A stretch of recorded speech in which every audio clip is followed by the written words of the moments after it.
দোষ গিয়ে পড়লো একা কমলার ওপর। সমাজ তাকে অপবিত্র তকমা দিয়ে একঘরে করে রাখলো। নিয়তির কি নিষ্ঠুর পরিহাস দেখুন। ঠিক এক কালান্তক জ্যৈষ্ঠর ঝোড়ো রাতে কমলার প্রসব বেদনা উঠল। কার করে বলেছিল, ভূত তাড়াতে আমি একাই 100। শান্তি। শেষ মন্ত্রের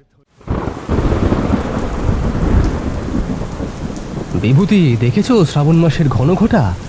ক্রমাগত বৃষ্টি পড়েই চলেছে, আর বৃষ্টি থামলেই আকাশের মুখ ভার। বাবা মহেশ্বরের মাসে এমন ধারাপাত যদিও মন্দ লাগছে না, কিন্তু এই একঘেয়ে কাহাতক বসে থাকা যায় বলো তো? বসে থাকতে তোমাকে কে বলেছে হে? চলো না ঠাকুর মশাইয়ের বাড়ি থেকে গল্প শুনে আসি। বর্ষার দিনগুলোতেই তো ওনার গল্পগুলো বেশ জমে ওঠে, আর বৃষ্টির রাতে ওনার কাছে না গেলে আসল জমাটি গল্পই পাওয়া যায় না। হ্যাঁ, আবার ওই আজগুবি গল্প শুনতে? আমার সামনে বললে ব্যাস, এরপর ওই কথা যেন ওনার কাছে বলে বসো না। আমরা আর দেরি করলাম না, উঠে পড়লাম। তারপর কলেজ স্ট্রিটের একটা দোকান থেকে পাসিংশো সিগারেট কিনে উত্তর কলকাতার সরু গলি পেরিয়ে ঠাকুরমশাইয়ের বাড়ির দিকে রওনা হলাম। প্রবেশ করেই কিশোরী বলল, আরে আজকে বৈঠকখানাটা কেমন যেন স্যাঁতস্যাঁতে আর তামাকের গন্ধে ভরে আছে, তাই না? শুধু কি তাই কিশোরী? ভালো করে লক্ষ্য করলে দেখতে পারবে তাকে পুরনো বই আর প্রদীপের আলো কুলুঙ্গি থেকে আসছে। খানিক বাদেই ঠাকুরমশাই এলেন। আমাদের দেখে সহাস্য বদনে বললেন, তোমরা কখন এলে হে? চলো, তোমাদের জন্য আজকে একটা ভালো গল্প বেছে রেখেছি। জীবনের একদম মাঝামাঝি সময়ের ওই ঘটনা, কিন্তু আমার দক্ষিণা।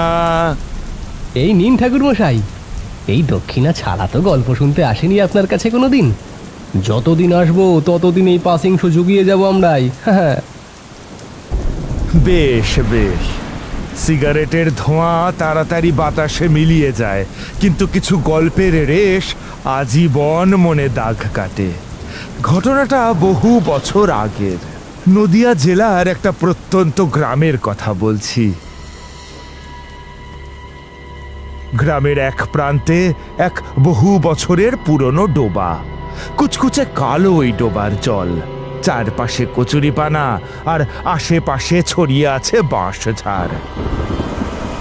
লোকমুখে শোনা যেত ওই ডোবা নাকি সাধারণ কোনো ডোবা নয়, ওটা আসলে একটা অভিশপ্ত জলজ্যান্ত স্থান। গ্রামের বুড়োরা বলতো প্রতি রাতে, বিশেষ করে এই রকম ঘোর বর্ষার দিনে যখন আকাশ ভেঙে বৃষ্টি নামে, তখন নাকি ওই ডোবার পাশ থেকে একটা শিশুর কান্নার আওয়াজ ভেসে আসে, ঠিক যেন কোনো সদ্যজাতকে কেউ আস্থা করে ফেলে দিয়ে গেছে, আর সে ব্যথায় যন্ত্রণায় ফুঁপিয়ে ফুঁপিয়ে কাঁদছে। হ্যাঁ, শিশুর কান্না? আর দূর ঠাকুরমশাই, বর্ষাকালে ওই সব বাঁশঝাড় থেকে কিরকম পাখি আর ব্যাঙের ডাক আসে শুনেছেন তো?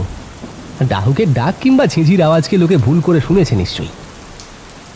আহ কিশোরী, মাঝখান থেকে ফোড়ন কেটো না তো, ঠাকুরমশাইকে বলতে দাও। তারপর বলুন ঠাকুরমশাই, গ্রামের লোকেরা কি ওটাকে অলৌকিক কিছু ভাবতো? প্রথম প্রথম তো কেউই বিশ্বাস করেনি, সবাই কিশোরীর মতোই উড়িয়ে দিয়েছিল। কেউ বলেছিল বাতাসের শব্দ, কেউ বলেছিল কোনো বুনো জন্তুর ডাক। কিন্তু প্রকৃতির নিয়ম বড় অদ্ভুত, সে জোর করে মানুষকে বিশ্বাস করায়।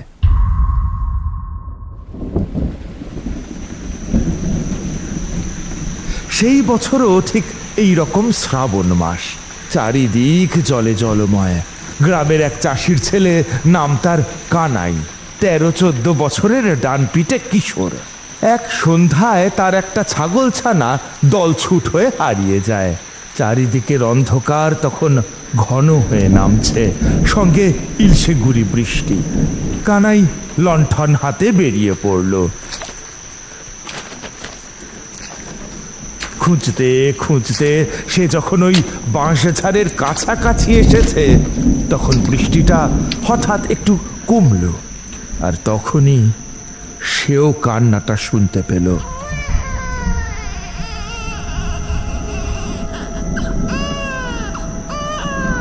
একদম স্পষ্ট পরিষ্কার শিশুর কান্না। শিশুটা ডুকরে ডুকরে কেঁদে উঠছে। কানাই প্রথমে থমকে দাঁড়ালো। তার প্রথমে মনে হলো এই দুর্যোগের রাতে কোন পাষণ্ড মা তার সন্তানকে এখানে ফেলে গেল। লণ্ঠনের আলোটা উঁচিয়ে সে ডাকলো, কে রে? কে কান্দে ওখানে? কোনো উত্তর নেই, শুধু কান্নার বেগটা আরো বেড়ে গেল। কানাই আর থাকতে পারলো না।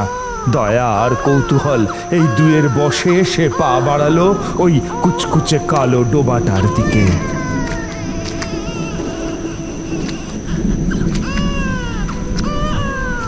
বাঁশঝাড়ের পাতা চুইয়ে জল পড়ছে টুপটাপ।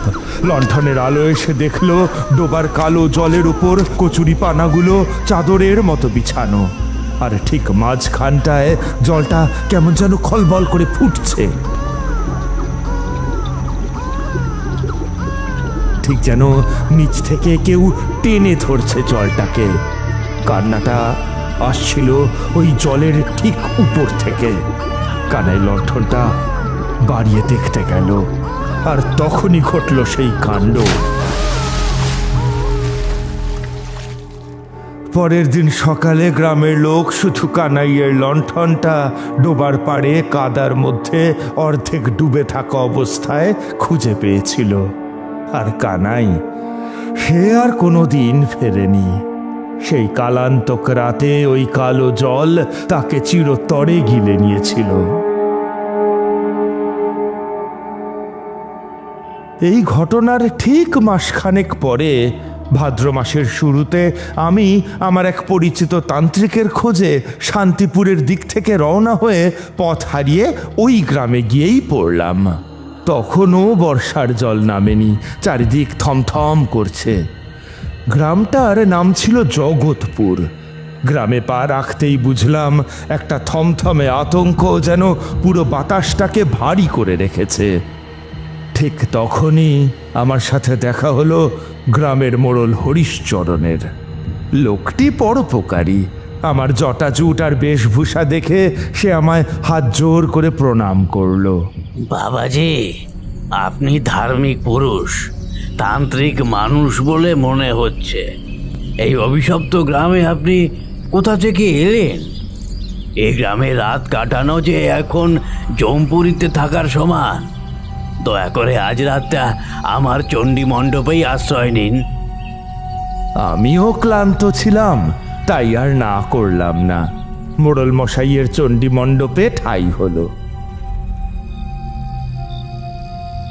রাতে যখন যৎসামান্য আহার শেষ করে দুজনে বসলাম, তখন মোড়ল মশাই ওই ডোবা আর কানাইয়ের নিখোঁজ হওয়ার গল্পটা আমাকে বললেন।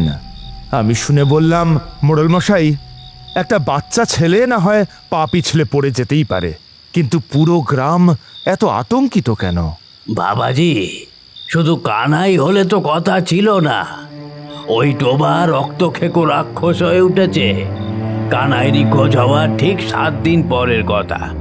গ্রামের এক মাথাল, নাম ভৈরব, তাড়ি গিলে মাঝরাতে টলতে টলতে ওই ডোবার রাস্তা দিয়ে ফিরছিল। সে নাকি গায়ের লোককে চিৎকার করে বলেছিল, ভূত তাড়াতে আমি একাই 100।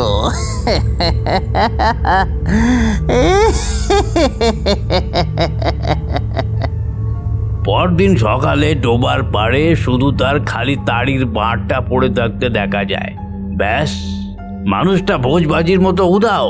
বাবাজি, দয়া করুন, রক্ষা করুন আমাদের। এই গ্রাম উজাড় হয়ে যাবে। একা একা যে গেছে সে আর ফেরেনি। গ্রামের যুবকেরা সব গ্রাম ছেড়ে পালাচ্ছে। আপনি তান্ত্রিক, আপনার পায়ে পড়ি, কিছু একটা উপায় বের করুন বাবাজি। ওই কাল নাগিনী ডোবার হাত থেকে আমাদের বাঁচান, নয়তো আমরা সবাই ঢা খেতে পেয়ে মরে যাব। বাবাজি, এই যদি কোনো বামুলি ভূত প্রেত হতো তবে না হয় কোনো গুণিন ডেকে মন্ত্রপুত সর্ষে ছড়িয়ে তাড়ানো যেত, কিন্তু ওটা যেন অন্য কিছু। ও কোনো চেনা অপশক্তি নয় বাবাজি।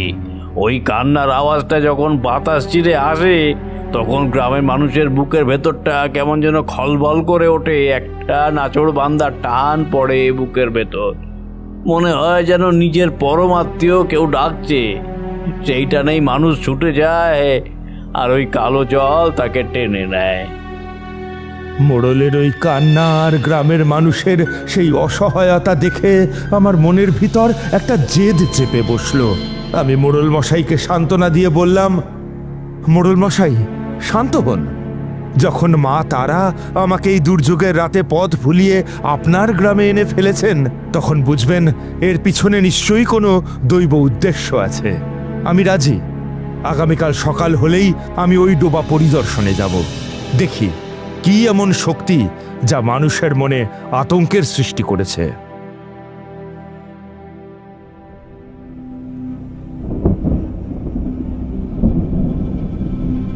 পরদিন সকালে ভাদ্রের চড়া রোদ ওঠার কথা, কিন্তু আকাশ জুড়ে মেঘের থমথমে চাদর। আমি আর মোড়ল মশাই যখন ওই গ্রামের সীমানায় পা রাখলাম, তখনই একটা অদ্ভুত ব্যাপার অনুভব করলাম। জ্যৈষ্ঠ মাসের গুমোট গরমের দিনেও ওই এলাকায় ঢোকা মাত্রই শরীরটা কেমন যেন শিরশির করে উঠল। একটা অস্বাভাবিক হাড় কাঁপানো ঠান্ডা যেন চারপাশের বাতাসটাকে বরফ করে রেখেছে। ভাদ্র মাসে ঠান্ডা? সে কি ঠাকুরমশাই? হ্যাঁ কিশোরী, অতি প্রাকৃতিক নেতিবাচক শক্তির উপস্থিতি যেখানে চড়া থাকে, সেখানকার তাপমাত্রা আচমকাই নেমে যায়। আমরা যত এগোতে লাগলাম, চারপাশ তত নিঝুম হতে লাগলো। কোনো পাখির ডাক নেই, একটা ফড়িং পর্যন্ত উঠছে না। অবশেষে আমরা এসে দাঁড়ালাম সেই অভিশপ্ত ডোবাটার সামনে। ডোবার কাছে পৌঁছতেই যেন দম আটকে আসতে চাইল। বাতাসটা সেখানে এত গুমোট আর ভারী যে নিঃশ্বাস নিতে কষ্ট হচ্ছিল। বাতাসে একটা পচা পাঁক আর কাঁচা রক্তের আষ্টে গন্ধ। আপনি কি কোনো মন্ত্রোচ্চারণ শুরু করলেন তখন? তখনই কিছু করলাম না হে। আমি স্থির হয়ে ডোবার ওই কুচকুচে কালো জলের দিকে তাকিয়ে রইলাম। কচুরি পানাগুলো মরার মতো স্থির হয়ে আছে। আমি ধীর পায়ে ডোবার ঠিক পাড়টায় গিয়ে বসলাম। ডান হাতের 2 আঙ্গুল দিয়ে ওখানকার ভেজা স্যাঁতস্যাঁতে মাটিটা ছুঁয়ে দেখলাম। তারপর চোখ দুটো বন্ধ করে কুলকুণ্ডলিনী জাগ্রত করার চেষ্টা করলাম। না মোড়ল মশাই, এ কোনো সাধারণ ভূতপ্রেত নয়। এক চরম অতৃপ্তির হাহাকার, যা আজ 60 বছর ধরে একটা হিংস্র অপশক্তিতে রূপ নিয়েছে। এক অদ্ভুত মায়াজাল। 60 বছর আগে? বাবাজি, আপনি এই মাটি ছুঁয়েই অত বছর আগেকার কথা জেনে গেলেন? কি ঘটেছিল তখন, দয়া করে আমায় বলুন। আজ থেকে ঠিক 60 বছর আগের কথা মোড়ল মশাই। এই গ্রামেই বাস করত কমলা নামের এক পরমা সুন্দরী কিন্তু অত্যন্ত দরিদ্র অনাথ বিধবা মেয়ে। মেয়েটি ছিল বড় অসহায়, কিন্তু একসময় দেখা গেল সে সন্তান সম্ভবা। ব্যাস, সমাজের মোড়ল মাতব্বরেরা তার পাশে দাঁড়ানো তো দূর, উল্টে তার উপর কলঙ্কের চরম অপবাদ লেপে দিল। গ্রামের এক প্রভাবশালী মানুষ এই অবস্থার জন্য দায়ী ছিলেন, কিন্তু দোষ গিয়ে পড়ল একা কমলার ওপর। সমাজ তাকে অপবিত্র তকমা দিয়ে একঘরে করে রাখল। নিয়তির কি নিষ্ঠুর পরিহাস দেখুন। ঠিক এক কালান্তক জ্যৈষ্ঠর ঝোড়ো রাতে কমলার প্রসব বেদনা উঠল। বাইরে তখন আকাশ ভেঙে বৃষ্টি পড়ছে, সঙ্গে বজ্রপাত।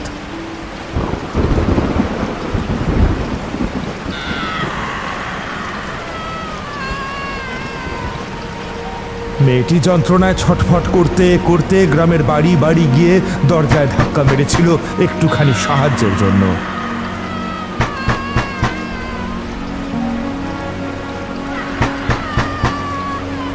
কিন্তু সমাজ এতটাই নিষ্ঠুর ছিল যে কেউ দরজা খোলেনি। সবাই তাকে পাপী বলে তাড়িয়ে দিয়েছিল।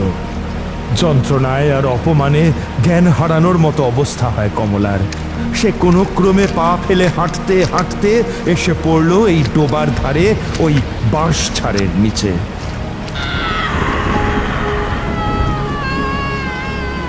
প্রচণ্ড বৃষ্টির মধ্যে একা কাদা মাটির ওপর শুয়েই সে এক ফুটফুটে পুত্র সন্তানের জন্ম দিল।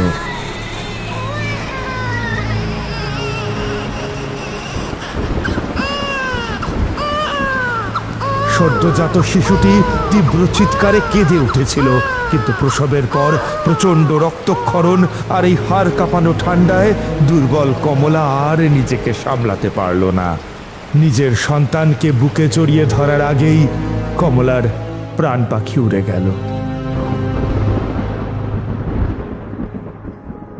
পরদিন সকালেই ডোবার পাড়ে মার সন্তানের দুটো ঠান্ডা নিষ্পন্দ মৃতদেহ পাওয়া গিয়েছিল। শুনুন মোড়ল মশাই, আজ রাতেই এই পাপের প্রায়শ্চিত্তের পরীক্ষা। ওই অতৃপ্ত আত্মা আর ছদ্মবেশী অপশক্তিকে শান্ত করতে হলে আমাদের আজ রাতেই ওই ডোবার পাড়ে বসতে হবে। আপনি কি তৈরি?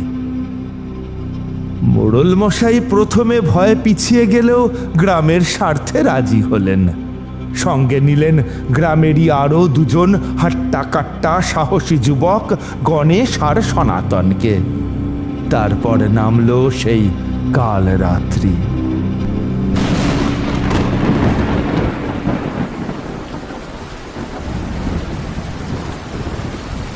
আকাশ ভেঙে প্রবল বৃষ্টি শুরু হলো, ঠিক যেমনটা 30 বছর আগের সেই অভিশপ্ত রাতে হয়েছিল, তারই পুনরাবৃত্তি।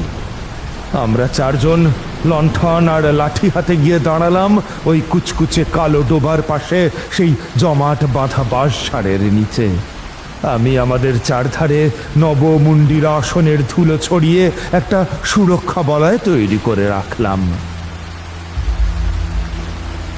চারদিকে ঘুরঘুরতে অন্ধকার, শুধু লণ্ঠনের টিমটিমে আলোয় বৃষ্টির ছাঁটগুলো তীরের মতো এসে গায়ে বিঁধছিল। রাত তখন প্রায় নিঝুম। ঠিক তখনই বাতাস চিরে সেই আওয়াজটা এলো, অতি স্পষ্ট, অতি করুণ একটা শিশুর কান্না। ঠিক আমাদের 4-5 হাত দূরের কোনো ঝোপের আড়াল থেকে যেন ভেসে আসছে সেই আওয়াজ।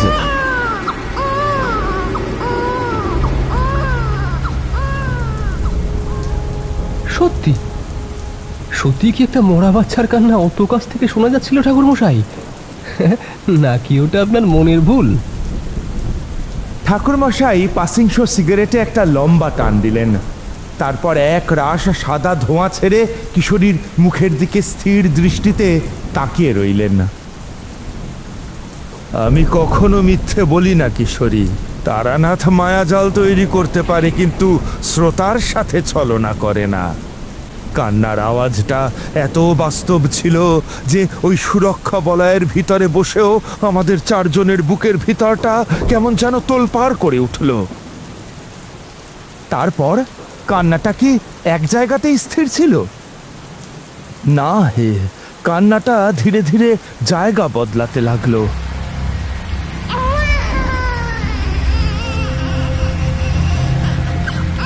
ঝোপের আড়াল থেকে সরে গিয়ে সেটা এবার ঠিক ডোবার মাঝখানটায় চলে গেল। আর তখনই ঘটল সেই বীভৎস কাণ্ড।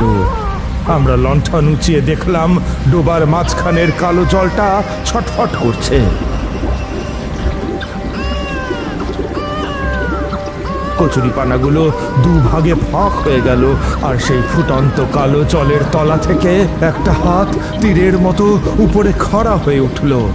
হাতটা অবিকল জীবিত মানুষের মতো নড়ছে, আর জল থই থই কান্নাটা আসছে ঠিক ওই হাতের তলা থেকেই।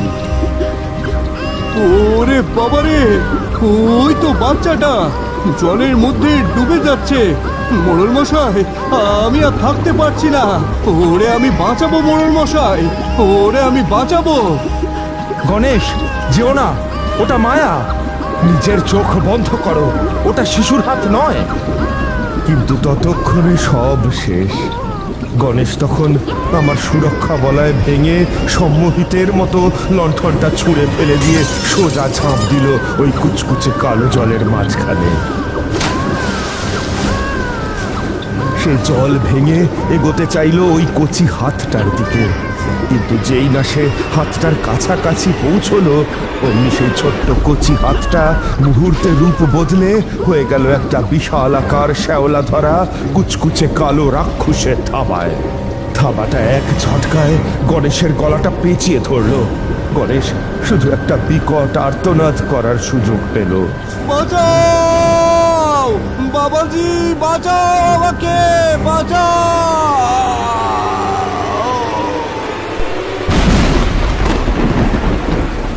এক পলকে, চোখের পলক ফেলার আগেই সেই বিশাল কালো হাতটা গণেশকে নিয়ে সোজা জলের তলায় এসে দিয়ে গেল।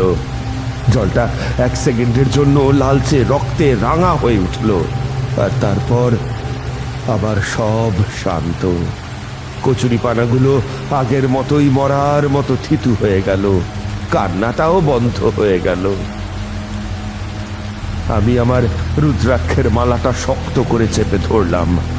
আমার কপাল বেয়ে তখন ঘাম আর বৃষ্টির জল মিশে একাকার হয়ে যাচ্ছে। আমি বুঝলাম 60 বছর আগে যে শিশুটি মারা গিয়েছিল, এ কেবল তার একার মৃত আত্মা নয়, কমলার সেই তীব্র অপমান আর সদ্যজাত শিশুর চরম ক্ষুধা, এই দুই মিলে এই ডোবার তলায় এক আদিম রক্তখেকো যক্ষ বা তামসিক অসুরের জন্ম দিয়েছে। এ শুধু আত্মা হলে মন্ত্রে মুক্তি পেত, কিন্তু এ যে এখন জীবন্ত এক পিশাচ। আমি মনে মনে সিদ্ধান্ত নিলাম, অনেক হয়েছে, এবার এই পাপের শেষ করতেই হবে। কমলার ওই অতৃপ্ত আত্মাকে এই পিশাচত্বের নরক থেকে মুক্তি দিতেই হবে।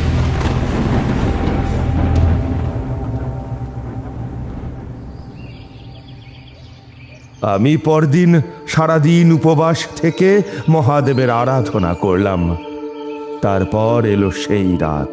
সেদিন ছিল ঘোর অমাবস্যা।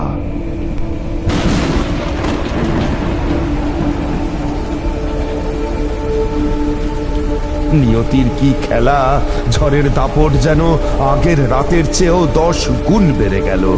মনে হচ্ছিল যেন গোটা আকাশটাই আজ ভেঙে ওই ডোবার উপর আছড়ে পড়বে। মোড়ল আর সনাতন তো ভয়ে ঘর থেকেই বেরোলো না। আমি একাই মনে মনে মহাশক্তি তারা আর বাবা ভৈরবকে স্মরণ করে আবার গিয়ে দাঁড়ালাম ওই ডোবার পারে।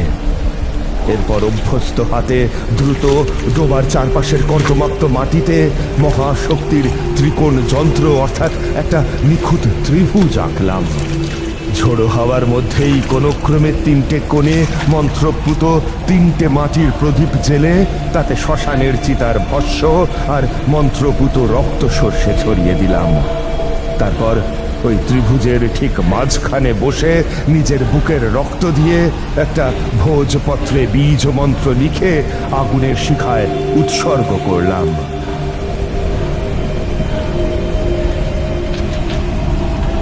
চারপাশের বাতাস তখন ফুঁসে উঠছে, আর ঠিক তখনই ঘড়িতে যখন রাত 12টা, সেই মধ্যরাতে শুরু হলো সেই কাণ্ড।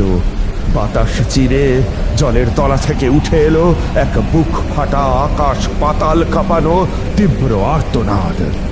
সে আওয়াজ কোনো মানুষের নয়, আবার কোনো পশুরও নয়। এক নারী কণ্ঠের কর্কশ চেরা পৈশাচিক চিৎকার।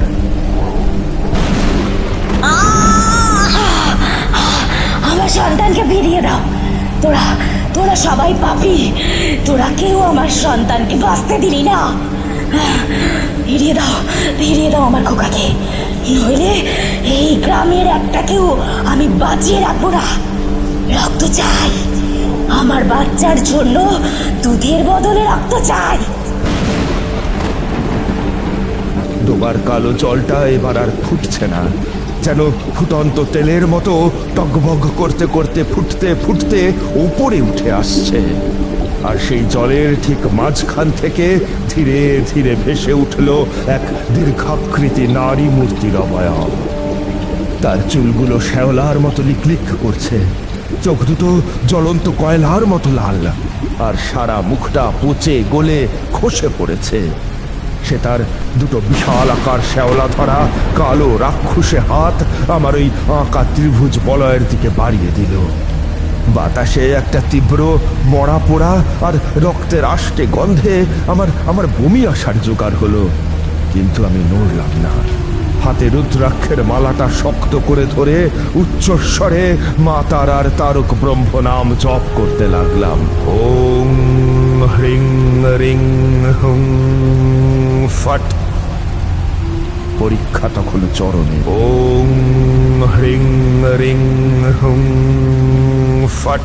সামান্য 1 ইঞ্চি এদিক ওদিক হলেই ওই পিশাচিনীর কালো থাবা আমার হৃদপিণ্ড টেনে বের করে নেবে। ঠিক সেই সময়ই ঝড়ের একটা ঝাপটায় আমার জ্বালানো প্রদীপগুলো দপদপ করে নিভে গেল। সুরক্ষা বলয়ের সীমানা আবছা হতেই সেই জল পিশাচিনী বিকট অট্টহাসি হেসে উঠল। কিন্তু আমি আসন ছাড়লাম না। শিরদাঁড়া সোজা করে 2 চোখ বন্ধ করে মহাকালী আর মা তারার সংহারী মন্ত্র জপ করতে লাগলাম। ওম ক্রিং কালিকায় নমঃ। প্রদীপ নিভে গেল ঠাকুর মশাই? তাহলে তো সুরক্ষা বলয় ভেঙে গেল, তাই না? আচ্ছা, পিশাচিনী আপনাকে আক্রমণ করলো না? করবে না আবার? মন্ত্রের তীব্রতা সহ্য করতে না পেরে সে একেবারে উন্মত্ত হয়ে উঠল। ওম ক্রিং কালিকায় নমঃ। তার শ্যাওলা ধরা পচা গলা চামড়া ফেটে রক্ত ঝরছিল। আমি অনুভব করতে পারছিলাম তার হিম শীতল নিঃশ্বাসের পচা গন্ধ। ঠিক সেই অন্তিম মুহূর্তে আমি আমার ডান হাতের বুড়ো আঙুলের নখ দিয়ে তর্জনীটা চিড়ে ফেললাম। ফিনকি দিয়ে রক্ত বেরোলো। সেই তাজা রক্ত 1 ফোঁটা চিতার ভস্যের সাথে মিশিয়ে তীব্র হুঙ্কার দিয়ে ছুড়ে দিলাম ওই ফুটন্ত জলের বুকে। রক্তের ফোঁটাটা জলে পড়তেই যেন গোটা ডোবায় আগুন লেগে গেল। ওম ক্রিং কালিকায় নমঃ। মন্ত্রের দাপটে আর তান্ত্রিক তেজে কালো জল কাঁপতে কাঁপতে নীল হয়ে উঠল। পিশাচিনী নিজের মুখ হাত দিয়ে চেপে ধরে যন্ত্রণায় আকাশ পাতাল কাঁপিয়ে আর্তনাদ করে উঠল। পুরলো, সব পুরলো। কিন্তু আশ্চর্য কাণ্ড দেখো, পিশাচিনী ছটফট করলেও সেই জলের তলা থেকে সদ্যজাত শিশুর সেই ডুকরে ডুকরে কান্নার আওয়াজ কিন্তু থামল না। সে কাঁদতেই লাগলো।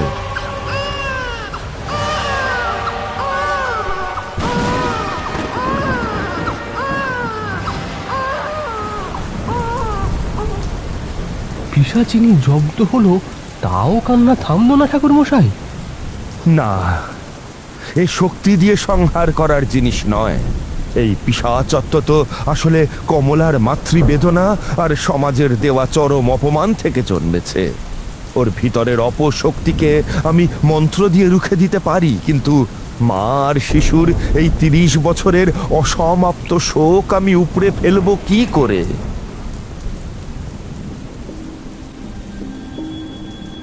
সবকিছু মিটে যাওয়ার পর আমি পরদিন সকালেই মোড়ল আর গ্রামের বাকি লোকেদের ডেকে এক জায়গায় জড়ো করলাম।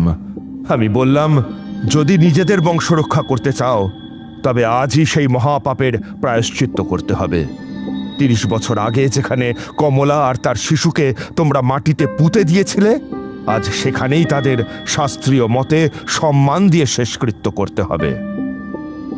আমরা পাপী বাবাজি।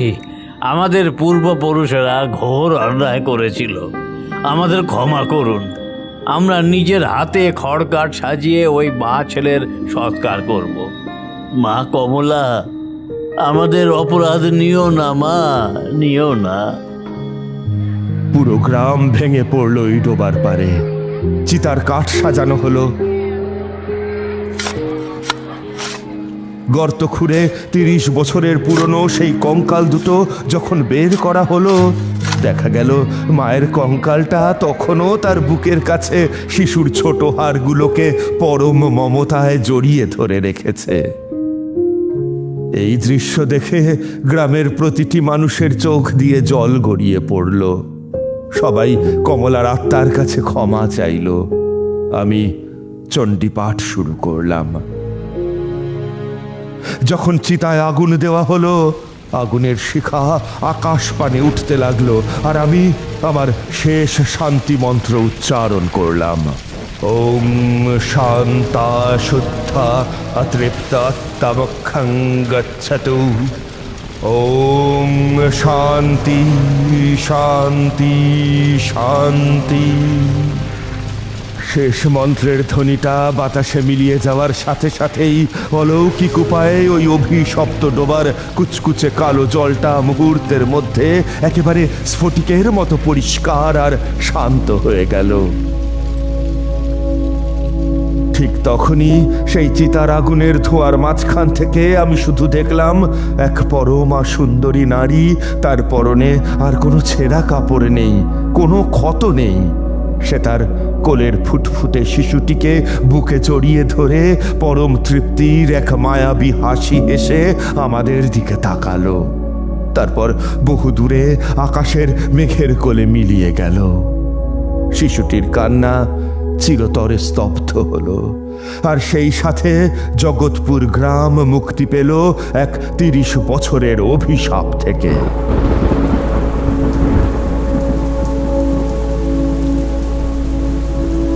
ঠাকুরমশাই থামলেন। উনি থামতেই দেখলাম চারি এসে কয়েক পেয়ালা চা আর জামবাটিপূর্ণ মুড়ি নিয়ে ঘরে ঢুকলো। আমরা স্তম্ভিত ও বিহ্বল হয়ে রইলাম পুরো গল্পটা শোনার পর।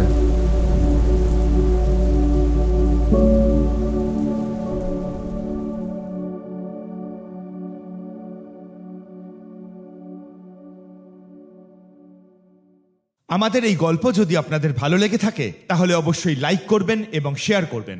যারা চ্যানেলটিতে নতুন তারা অবশ্যই সাবস্ক্রাইব করুন। শুধু বেল আইকনটি টিপে নোটিফিকেশন অন করে দিন, যাতে আমাদের পরবর্তী কাজগুলোর খবর সবার আগে আপনার কাছে পৌঁছয়। ধন্যবাদ।